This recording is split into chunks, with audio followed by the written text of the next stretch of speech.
You're listening to the Process Madness Podcast with Michael D. Wilson. Here's the deal. Business operations and processes are straight up anarchy for most companies, creating unhappy teams, customers, and business owners. It's time to get off the merry-go-round.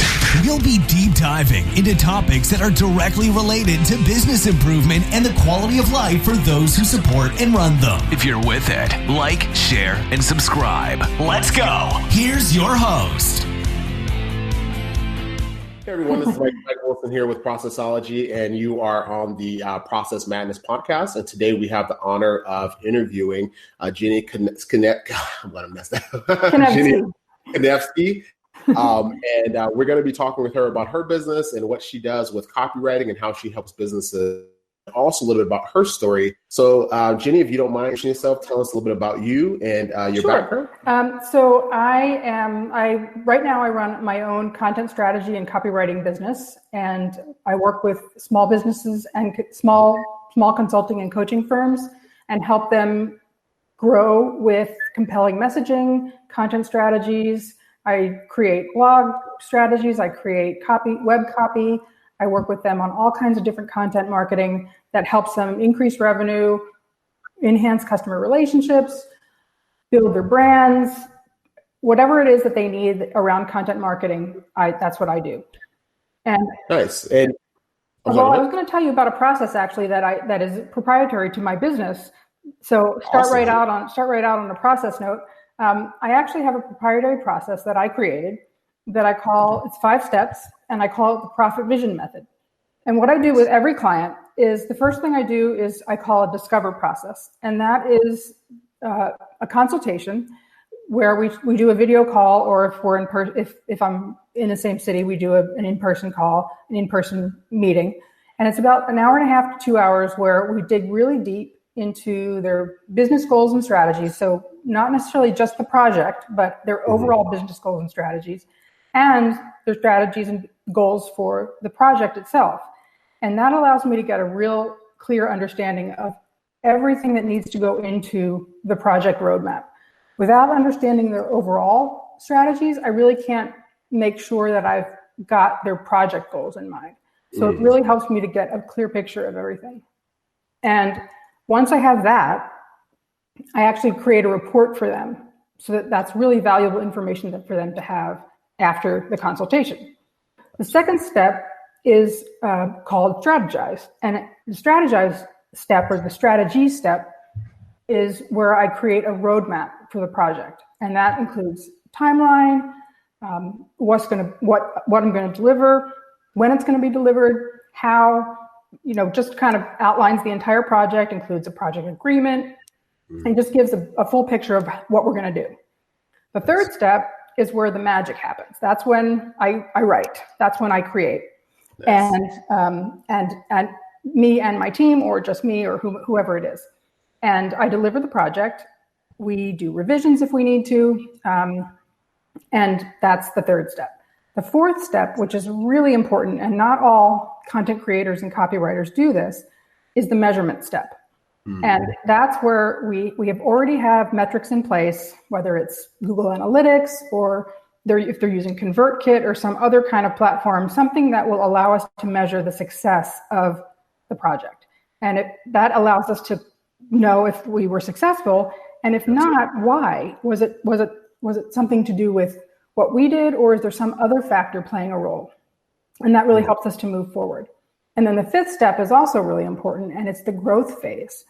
It's what else can we do to add value? Is there something else that we can add to this client's overall content marketing strategy to bring them even greater value? And that's my 5-step method. And it really works well to make sure that the client is getting the most possible value to transform their business. That's awesome. I love that. I want to go back on a couple of those just because it kind of reminds me of our process ourselves. I love that you mentioned you have to really know the entire goal of the business mission. Your processes need to be designed to support your overall mission, right? Each process should have some portion that knows that's where we're trying to get overall. So I definitely see how that's important in your process as well. some point there's one big goal that you're trying to get to, that every piece of content is working its way down, right? So exactly. I love that. And then especially the measuring part, because if you don't measure, you don't know if what you're doing works or not working. So, what do you need to tweak? What do you need to change? Yeah. I love that. So tell me about how has that process evolved for your company? Like, I'm assuming you didn't start out with that process. That's kind of something you in place over time. That's correct. I mean, I think, it's sort of been a little bit trial and error. I did, when I first started, I did not have processes in place. And what ended up happening a lot of times is there would be a miscommunication or a disconnect between what the client would say they needed and what they actually needed. Not because they don't know, or they're ill-informed, just because it's difficult to really know if you're not a content marketing expert. Well, they would come and say, well, I need a new website, or I need one new page, without knowing the big picture and without being, an expert in the field. Or they wouldn't be able to communicate to me, for example, well, these are the kind of messages that appeal to us, but this is the kind of messaging that we don't like. So without going through this discover process, which is this discover phase, the first consultation phase, absolutely, I wouldn't understand where they were really coming from. I wouldn't understand, obviously their overall business goals, but I wouldn't understand also what were their competitors doing that they liked. What were their competitors doing that didn't appeal to them?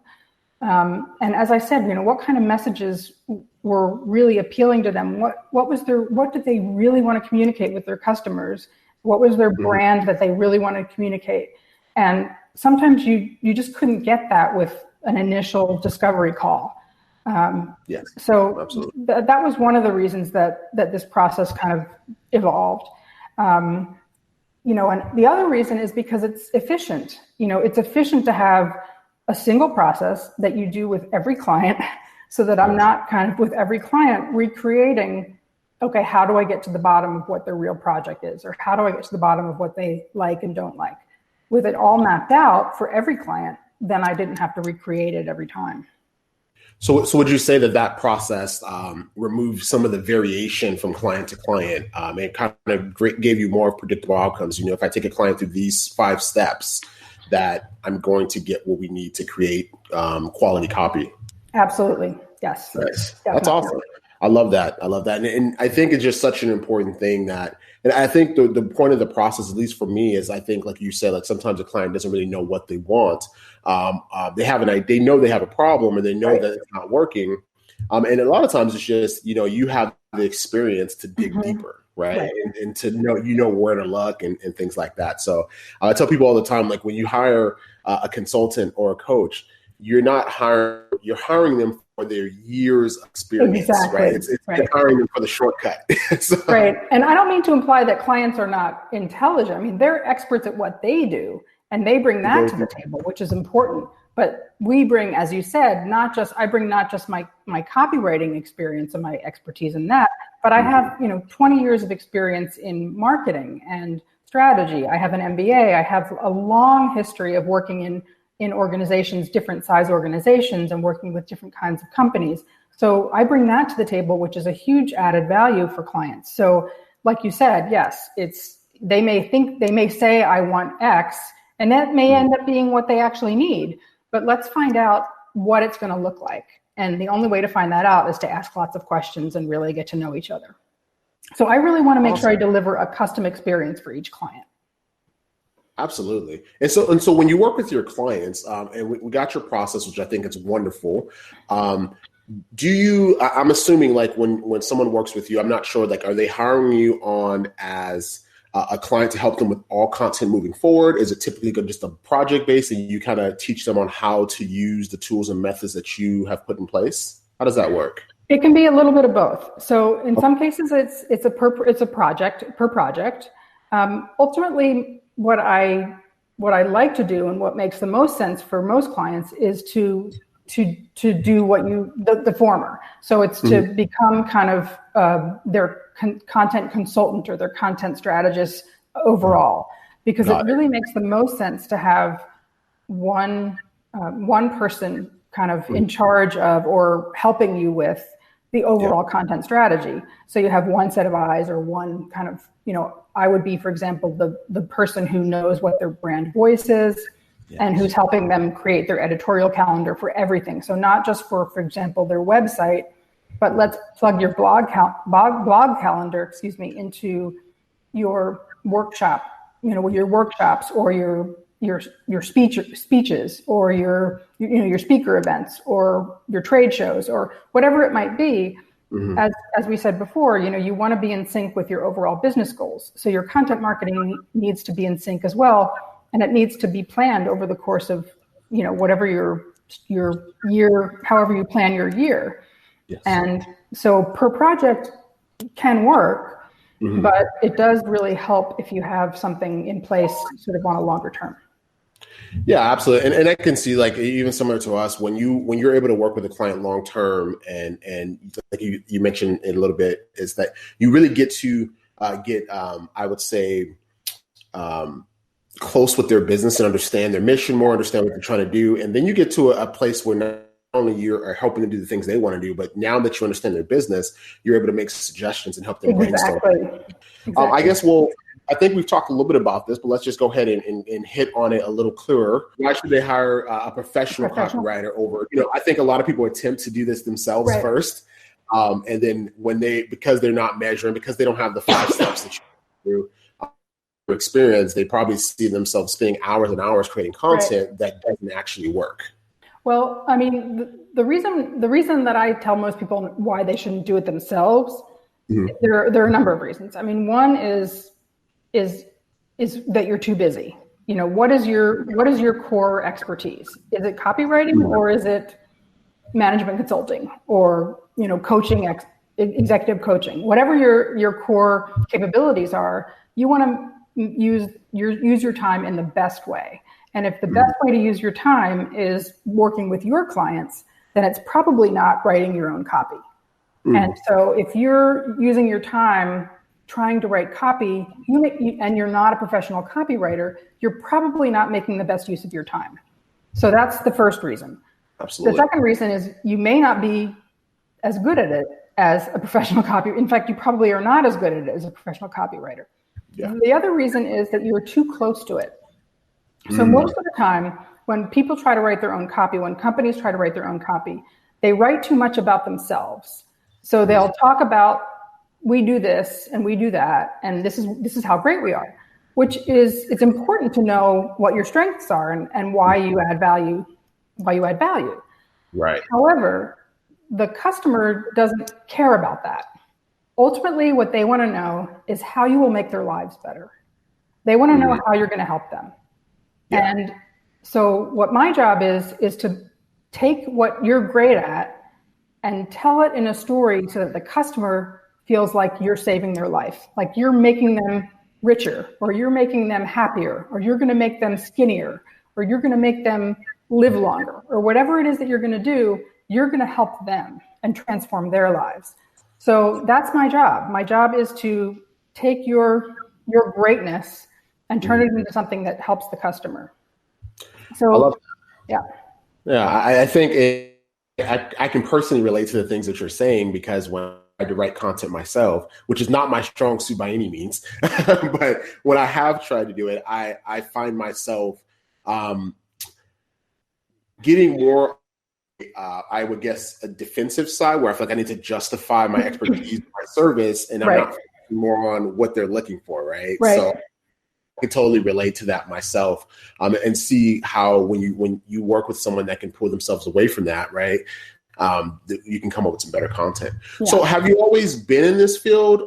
Did you start off somewhere else and found your way here? Well, how did that journey, what did that look like? Well, so I started, this is not where I actually started, but I won't go that far back. I have an MBA, and after that, I worked in software marketing for a long time, software marketing and business development. And although we didn't call it content marketing at the time, that's what I did for the most part. I mean, I did alliances and business development And really like 60 to 70% of my day was writing. I was creating proposals and writing, even emails, but they were like sales emails. And my job was to create relationships between my company and Microsoft, actually. That was my job, to create relationships between these companies. So I was a content marketer for years. And then when I kind of switched out of the corporate world and wanted to work on my own, I actually took a turn and wrote a novel, but then I took another turn and decided I wanted to make some money and started doing this. And it was a really logical transition. It just was the kind of writing that worked for me, that I was good at. And I really enjoy helping people grow their businesses, and grow their businesses by creating connection with their customers, by creating personal connection. It's so important right now that we create connection with our customers, because people have so much choice right now. They could go anywhere for the same service or product that you provide, but you want to make them choose you, and the way they're going to choose you is based on a personal connection, because people don't buy from companies, they buy from people. So you need to stand out, and you stand out with content marketing. I love it. Yeah.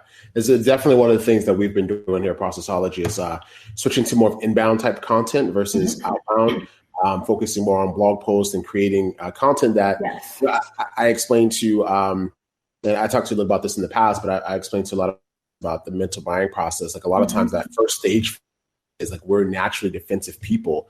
And if you come sell, we get scared and we back off. Right. So I think content is a wonderful way to educate people and show your expertise prior to saying buy my product. Exactly. Like, you have to warm them up to that and show like, hey, I can actually help you on your journey. Yes.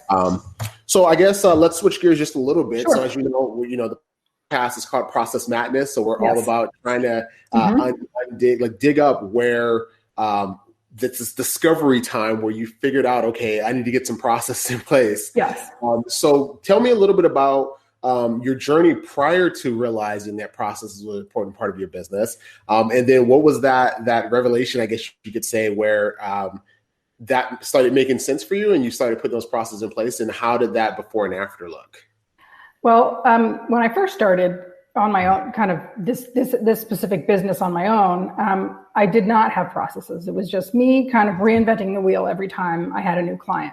I mean, I had some processes that were built in for me in terms of, because of my CRM software, for example. I got inbound leads from my website, and then I could create proposals and quotes. That kind of thing was created for me through my software.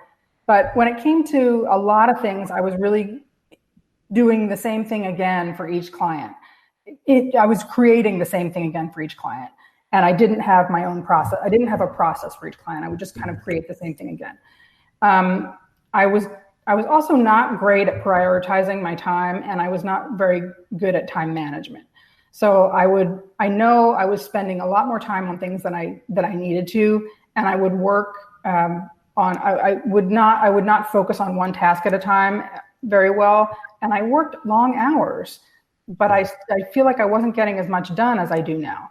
I didn't have a defined quitting time, and I worked. I would work later in the evening, even if I'd worked a full day. I was kind of always tired. And I also wasn't getting the kinds of clients that I really wanted to work with. I wasn't working with the kinds of people that I wanted to work with. So there were a lot of things that just kind of didn't fit for me, that didn't work for me. Yeah. So I decided relatively recently that it was time to make some changes, that it was time to kind of up-level my business and create different kinds of client relationships for me, and actually start offering different kinds of packages. I started adding sort of more high value, more premium packages to my offerings, and focusing on a different kind of client, and creating some processes for myself. So some of the processes that I created, one thing I did was I have a quitting time, and I stick to it. And I don't go to email or social media in the evening after dinner, for example. It's a work in progress for me. Sometimes I do. I think it's but I'm really trying to stick to it. And I also don't work a grueling 8-hour day anymore. It's just too long. It's too much. It's just for when you work at home, you work so much harder than if you were in an office and you had distractions or meetings or this or that. So I just am much more conscious of my time, and I'm more productive when I am working. I also work in chunks. So in the morning, I decide kind of what I need to do. I put it on my calendar and I block off a chunk of time for each thing that I need to do, social media, posting, client work, admin, whatever it might be. And excuse me. And then when I am working on whatever task it is, I set a timer for 30 minutes. I work on something for 30 minutes and I'm really, really productive and just work hard on something. And then when the 30-minute timer goes off, I get up from my desk, I go do something else for 5 minutes. I mean, sometimes I'll walk around the block. I'll go put in a load of laundry. I'll go make my kids lunches. I just do something completely different. And then I come back and I do another 30 minutes. And I thought, a friend of mine suggested this to me, and I thought, well, that's crazy. That's not going to work. I won't be very productive. 30 minutes, that's barely anything. It really works because it just gets you, it just kind of re-energizes you. In the past, I would work for hours at a time, and then I would stand up and I would be all stiff and exhausted and drained. And this just really makes a huge difference for me. Nice. That's awesome. I think, even for myself, like one of the things that I realized, you said something about social media earlier. And I think while social media is such an important thing to business today, especially if you're a small business, you have to get the word and awareness out there. Exactly. But it's something that can take over your day, right? So I think having allotted times for that and limiting yourself is smart. For me, one of the things that I had to do was just turn off my ringer on my phone, because every time I hear a sound, I feel like I need to go and give that some attention. And so when I turn off the ringer, I realize I just feel a lot less stressed. So part of my daily process is keep the ringer off. Definitely. And that just helps a lot with my stress level and everything else, just because I don't feel like I'm running around constantly trying to keep up with everything else going on in my business world. So let me ask this. So is there anything like that triggered that for you? That it was more just a kind of an internal thing that I just was kind of dissatisfied with the results I was getting in my business. I just felt like I could be doing more. I could be working with, first of all, I could be making more money and I could be happier. My goal, one of my big goals in terms of working from home was to work less and make more money. I mean, I think the advantage that we have when we create our own businesses is that we can create our own business. We can create our own destiny, and we can create what we want it to be. And my goal was to create something that was where I wasn't working full time, but where I was adding a lot of value and working with the kind of people that I really liked working with, with whom I had personal connections, and that I was adding a lot of value and making the kind of money that I wanted to make, so that I had financial freedom, so that I could travel and spend time with my kids. There are certain things that I want to do in my life. It's not like I need to, have all the toys or bathe in, mineral water or something, but there's a kind of lifestyle that I want to have, and it includes having more free time. And when I worked in companies, anyone who's ever worked in a company knows that you work with people that you don't get along with, and you have to deal with it. You have bosses that you don't like, and you have to deal with it. But when you work for yourself, you have the ability to just sort of say, okay, these are my clients, and I choose them. So I made a list of the kind of clients that I wanted to work with, and I made a list of the kind of clients that I didn't want to work with, and I stick to that now. And when a client who comes up, a prospect comes up who is on my no list for some reason, has one of the characteristics of my kind of no list client, I don't work with them. It just, sometimes it's hard to say no to that, that project fee, but it's really important, because in the end, when you do work with somebody who's not a fit, it's not good for anybody. It's not good for you. It's not good for the client. So So that was kind of what lost you a little bit, where you said you were talking about your no list. If a client comes up that that ends up on your no list, that's where we lost you. So if a client comes up, so I have this no list with a list of like 4 or 5 things that are just kind of non-negotiable for me, that I just kinds of characteristics that just don't work for me to work with somebody. And if somebody comes up who has some of those, or one of those, I tend to say, hey, this is not a fit. And I walk away. And sometimes it's tough because, you see this project fee and think, okay, I need the money, or I want the money, but it's really not worth it. I mean, the whole point of, like I said before, of doing this work is to have quality of life.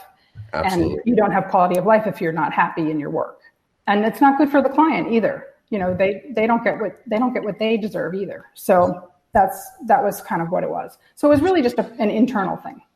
Yeah. And I think whether you're a solo entrepreneur or you're a large corporation, I mean, your processes literally are designed to give you whatever outcome you're getting, whether that's working too much, not working enough, your team's overworked, and basically like everything that we do, our processes are designed to give us that outcome, right? So if you're not getting the outcome you want, your process is designed to give you that bad outcome, right? Right, exactly, yes. So I think for, I guess, anyone listening, what I would say is if you're in your business and you're not getting the results for your lifestyle, for your business itself, or for your clients, maybe you're not able to offer enough value, really look at your processes and really do that strategically, because that is, I tell people, it's like when you want to go from one destination to another, you use your GPS system.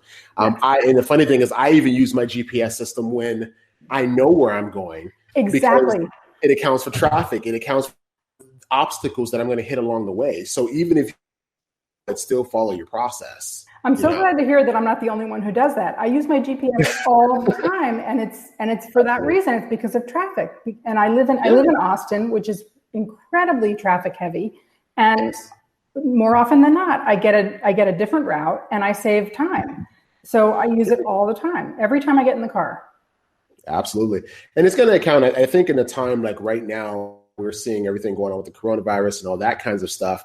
I think processes are even more are starting to see is that they're having a breakdown in their business because their processes are meant for this type of business model where it's remote or something of that sort. And it requires you to really switch fast, right? Yep. Fast switch and you have to be adaptable. Yep. You have to be able to adapt. And I think that's just naturally part of evolving as a company. Is as you evolve and be more open to technology, you'll be more and more ready for situations like this. Agree. So I guess let's go ahead and talk a little bit about so some of the things that I would say is you made some changes in your business. You made some changes in your process. And obviously that's helping you see more consistent results with clients and being able to see a better lifestyle for yourself, which is amazing. Yes. So I'll ask is, have you seen in the products that you feel that you're able to bring to your clients, do you believe that end product or that value that you've been able to deliver has been, I guess, of greater value now that you have these processes in place? Has that you've been able to give better results, I guess you could say, for your clients through that? Yeah, I think I am. Yes, I am. I mean, and I keep going back to this discover process, the discover phase of my 5-step method. But I really feel like that is one of the main reasons why things have changed so much in my business is the investment in getting to know my clients in a very different way than I did in the past. I might have that might have happened kind of inadvertently with other clients as we went along, but it didn't happen in the very beginning in the way that it needed to for me to add as much value as I possibly could. And I feel like now I am able to deliver more value. I am able to build longer term relationships. And I think my deliverables are now of higher value. And the most importantly, what I want to do is develop longer term relationships with clients so that I can continue to add value, not just with the project, but over the course of our relationship. Absolutely. I mean, in a sense, like your framework that you use, that process, you've built a tool to help you do great, right? Like I tell you, if you've ever done a DIY project with the wrong tools, it becomes frustrating, right? Yeah. So, but if you have the right tools, I mean, you can actually have fun and enjoy it. Exactly. And because you can do it the right way. So what are some common objectives that you hear from potential clients or people that maybe not even a client, just people out there like things like, I'm not ready for that right now, and I'm too right now. Right now, maybe in a few years. Mm-hmm. And I'm like, well, the point I try to always run home is like, you're ready for it because you have processes today. Right. The question is, are they effective? Right. And so, what are some of those objections you hear when you're talking to individuals about why they should be working with someone that is a professional copywriter? And what would you say to some of our listeners that may be thinking those same things right now? I think the most common objection is around price. That's the most common thing. And sometimes it leads back to what we talked about before, which is, well, I can't afford it, or I don't want to pay for it. I'll just do it myself. Or I just don't want to spend the money, or I can't afford it right now. And what I would say to that is, some of what I said before, if it's the I'll just do it myself objection, which is what I mentioned before about what is the best use of your time and what kind of results are you getting. The simple price objection just goes to, what are you missing in terms of ROI by not doing it? And, the price that you spend on the project or the retainer fee that we create is not the only thing that you're spending. Yes, you're spending that. But I mean, for example, there's a couple statistics that are just really interesting.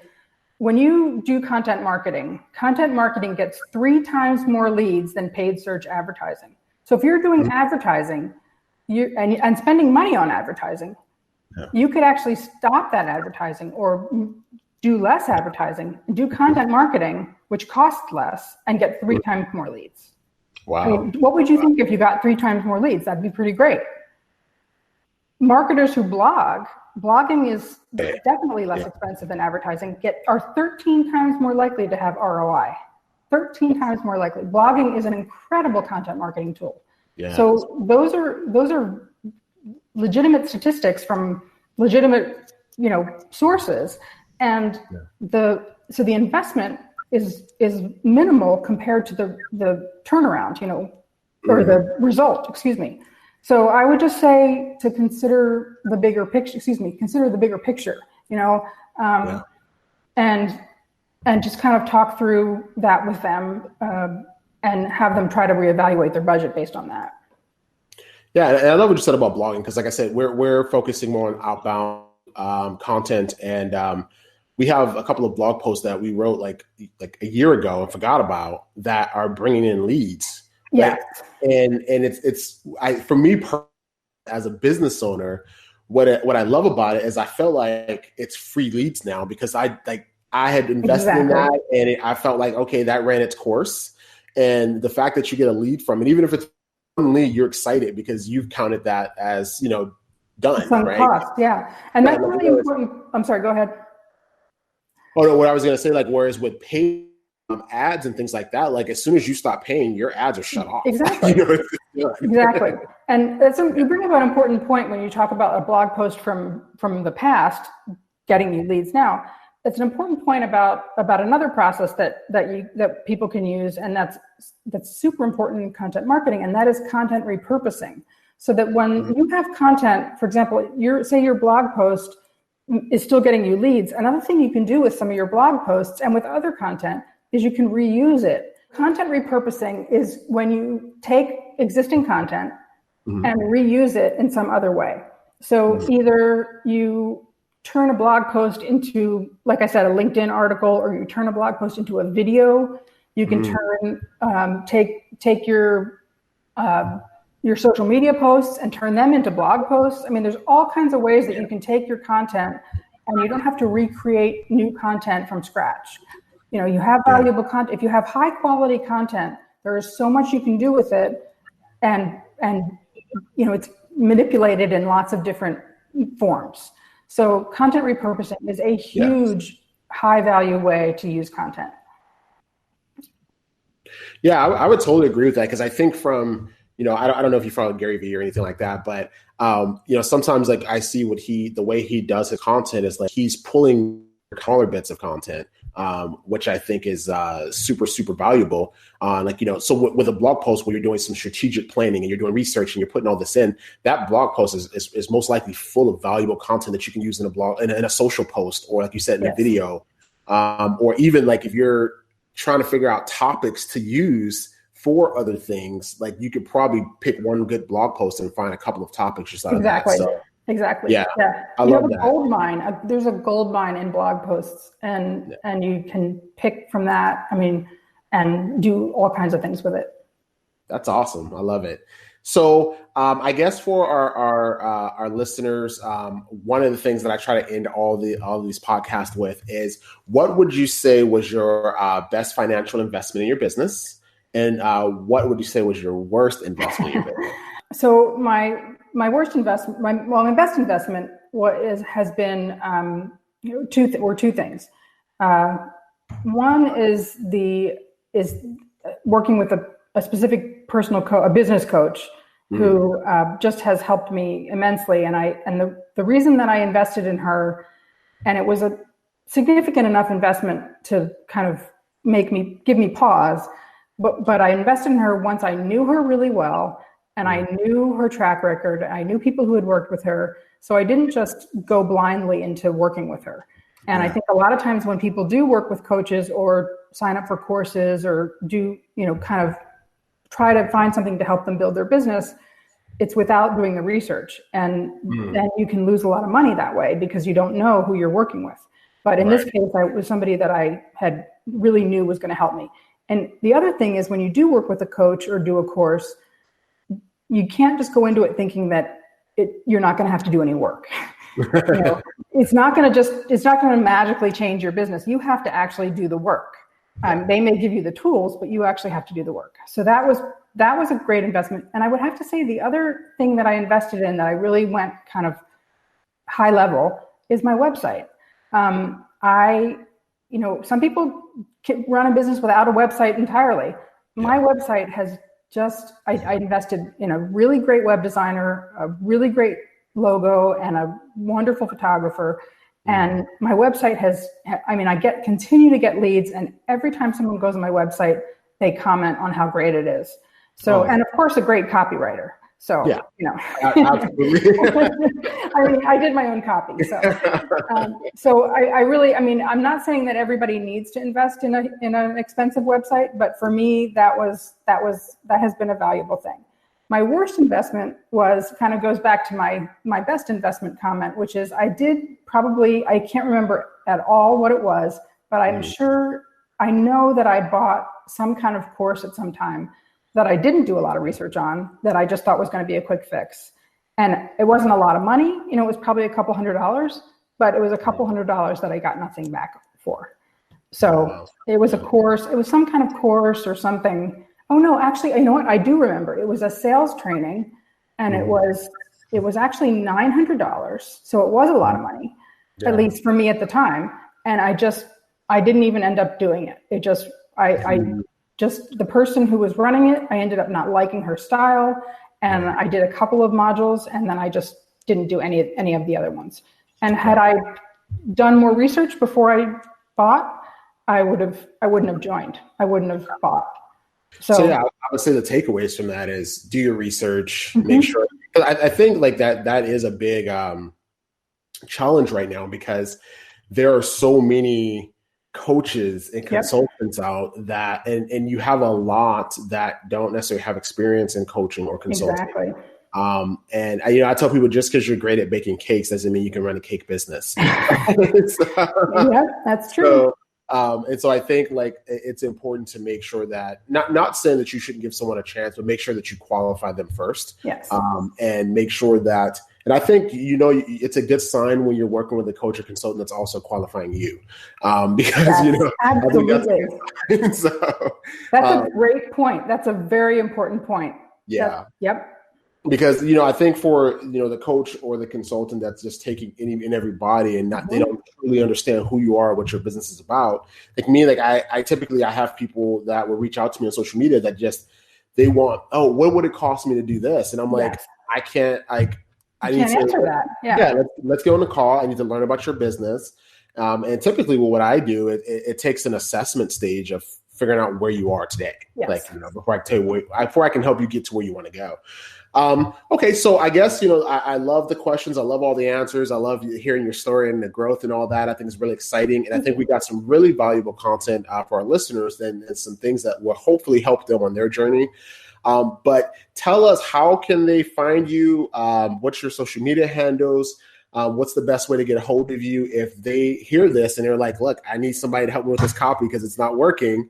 How do they get in touch with you? Well, I would love to hear from anybody, any of your listeners. You can find me on LinkedIn, and the spelling of my name, I'm Jenny, Jenny. My last name is Kan as in Nancy, V as in Victor, S as in Sam, KY, or on my website is probably the best way. And it's just jennykanevsky.com. So it's just my full name, .com. And just reach out to me on my website and book a call or say hi, join my email list. And I'm on LinkedIn all the time. You can send me a direct message and I'll respond. I'd love to hear from you. Awesome. And so I guess, what I'll finish is that it just popped in my head. One last question for people that are listening. What would you say, for someone in that mindset of they're not sure if they should reach out or not, they're not sure if this is the right fit for them. What would you say that, who are the ideal people that you feel like, okay, this would be a good option for you? Would this be someone that before they've even started with the website, they're new business owners, or would this be someone that maybe they're a little more established and they've created some content, but they're not seeing the results they want? What would that ideal person look like for you? Well, I work with people, I create web content from scratch, and I also work with people who have websites that they may want to, redo. So either way, it works. You don't have to have a website, an existing website to come work with me. And I also do blog packages and I do other kinds of content. So if you have any question at all and you're interested, just go on LinkedIn and send me a direct message, or go on my website and book a call and we'll talk and we'll see if it's a fit. Awesome. Well, it sounds like your inbox is going to get blown up, and so I love it. Go ahead and send some messages. Sounds great. But Jenny, I want to thank you for coming on and sharing your journey, sharing your story with me. I really appreciate it. I love Thanks for the opportunity. Yeah, absolutely. I love hearing when business owners take their processes seriously. And like I said, it's all about that process madness and trying to get out of that. I think it's such an easy thing to fall into. So congratulations on your journey of working your way through that. And thanks for coming on. Make sure that you guys reach out to Jenny. Thank you, guys. Thanks a lot, Michael. You just listened to the Process Madness podcast. If you're with it, like, share, and subscribe. Also, don't forget to visit us at processology.net if you're looking to operate better, live better.